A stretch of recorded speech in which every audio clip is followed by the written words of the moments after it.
I don't know if you remember, but when we were talking about Dragon Quest II, we looked at the Shmuplations interview, and he mentioned that he wanted to make some of these quests sad. Do you remember him saying that he wanted to make the ending really depressing because like the king or the main character is going to get killed by the sister of one of the dudes?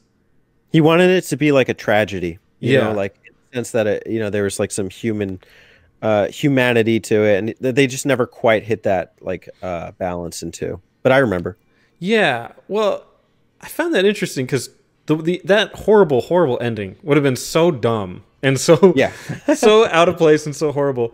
This game had some legitimately tragic moments in it, and I was taken aback at how much they evolved in their storytelling and their ability to tell this like through almost, I mean, limited dialogue and limited they don't have the music or the graphics or the moving whatever to get these interesting little stories across.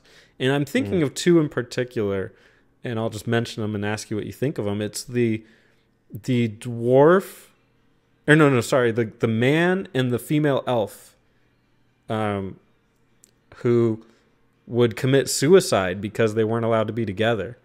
Yeah. Oh, that's another one I needed the walkthrough for. I had no idea what the hell was happening. No, not there. There was another part where you had to like sail and use a thing because there was like a song in the ocean or something. And that's the other tragic one is you found, there was a woman who threw herself off a tower because her loved one had passed away. Yeah. And she just needed something to remember him by. And you go and find the sunken ship and you find that piece, and then that's limitations at their max, is just trying to get that thing to go through. But man, what tragic stories those are. I'm just so moved that they would include those in there. You know what's the most tragic is you can't do anything about them.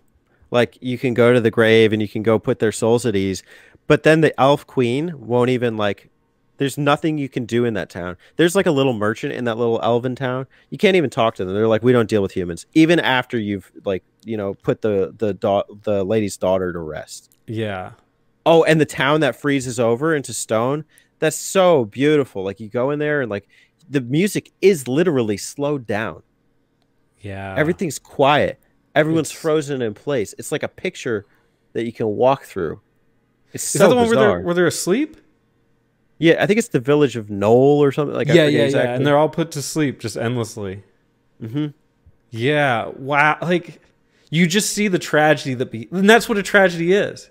Like, that's what a lot of people don't realize in gaming today, is that a tragedy is where it ends poorly. It's not where something's sad and then you fix it. Like, it's you are seeing the repercussions of some of these actions.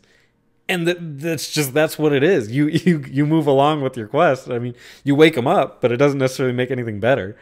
They don't even know that you saved them. No. One guy is like, why is my back hurt?